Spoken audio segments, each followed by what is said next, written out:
ठीक है। और फस्ट लॉ ਦੇ ਵਿੱਚ Kirchhoff first law that is known as the current rule.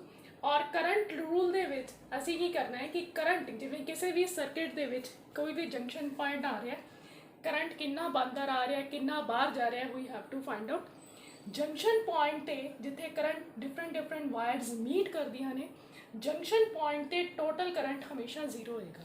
मतलब जिन्ना करंट आ रहा उन्ना ही करंट उस जंक्शन तो बाहर जाएगा। So according to the first law, the algebraic sum of current meeting at a junction in a closed circuit is always equals to 0 that is the first law। or summation of current at a junction that is always equals to 0 कि current जिन्ना जिवें junction साढ़े कोल this is always a junction ना इत्थे current जेड़ा junction वाल नूं आ रहा अंदर नूं जा रहा junction they that is I3 plus I5 और जेड़ा करंट जंक्शन तो बाहर निकल रहा है -I1 -I2 -I4 this is equals to 0। so it means I3 plus I5 that is equals to I1 plus I2 plus I4। so this is current getting in the junction is equals to current getting out of the junction। means Jinnah current अंदर आ रहा है junction ते उन्ना ही current junction चो बाहर जा रहा है। Hence this is the first law of the Kirchhoff कि जंक्शन के ऊपर total current that is always equals to 0 in a closed circuit, not in a open circuit but in a closed circuit। ते current भी उदों ही flow करेगा ਜਦੋਂ circuit closed होएगा।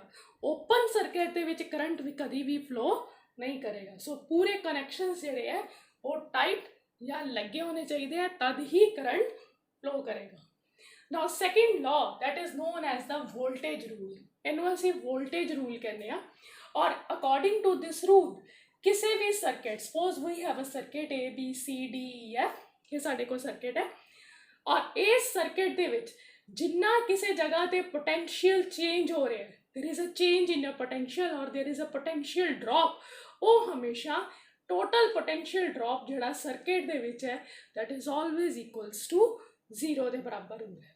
Now how it is possible, जिवें साडे कोल इस सर्किट दे विच A B C D E F circuit दे विच साडे कोल दो सैल्स ने E1 ते E2, ये दोनों सैल्स इस सर्किट नूं EMF प्रोवाइड कर रहे हैं, मतलब एनर्जी या पोटेंशियल प्रोवाइड कर रहे हैं। हुण जिन्ना इन्ना सैल्स दा एनर्जी होएगी जिन्ना इन सैल्स दा पोटेंशियल होएगा वो सारे इस सर्किट दे विच जिन्ने भी रेजिस्टेंस या जो कुछ भी लगा है वो इक्वली अपने आप विच शेयर करेंगे। जिवें ये E1 सैल है, ਇਹਦਾ EMF E1 है और ਇਹਦਾ EMF R1 भी शेयर करेगा, ਇਹਦਾ EMF R3 भी शेयर करेगा, जिसे करके E1 प्लस इत्थे जिहड़ा पोटेंशियल जाएगा वो प्लस इत्थे जिहड़ा पोटेंशियल आएगा वो, ये चीज़ दोनों नूं अगर असीं प्लस करांगे तो टोटल साढ़े को 0 आएगा। सिमिलरली E2 सैल का जिहड़ा पोटेंशियल है, जिहड़ी एनर्जी है वो दो रेजिस्टेंस यूज़ कर रहे हैं R2 भी ते R3 भी, और वो पूरा का पूरा ये विच R एनर्जी ये विच यूज़ हो जाएगी।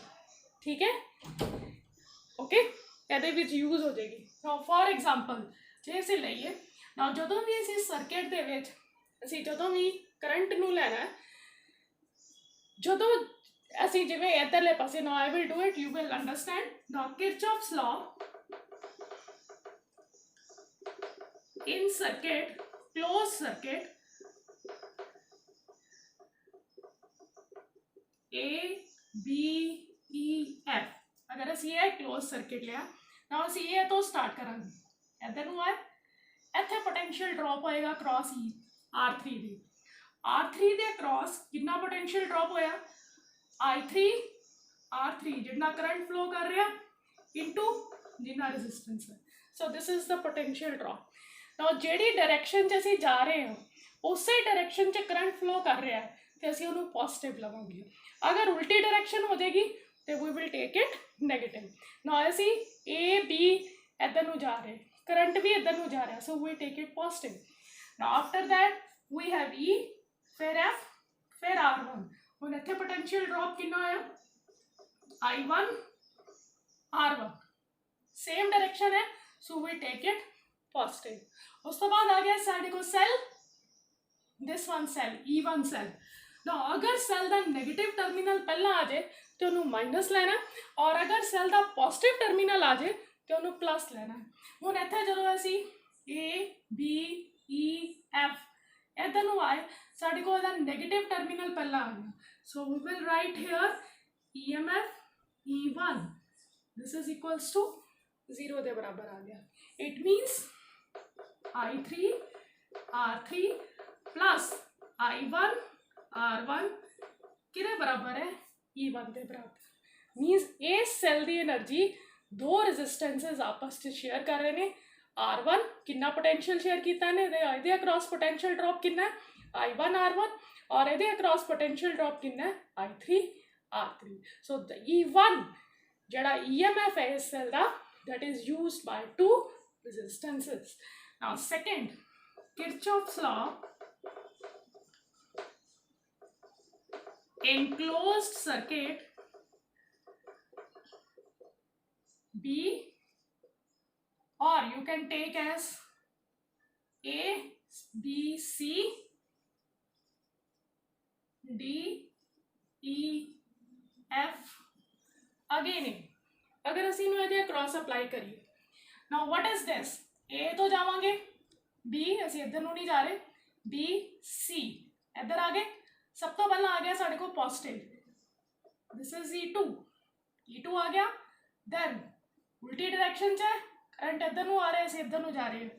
ਮਾਈਨਸ I2 R2, ਫਿਰ ਅਸੀਂ ਇੱਧਰ ਨੂੰ ਗਏ, we will go up here, plus I1 R1 उधर ਨੂੰ आ गए, minus E1, that is equals to 0, and hence it will be written as E2 plus I1 R1, that is equals to I2 R2 plus E1 के बराबर हो गया. और it can be written as E2 minus E1. This is equals to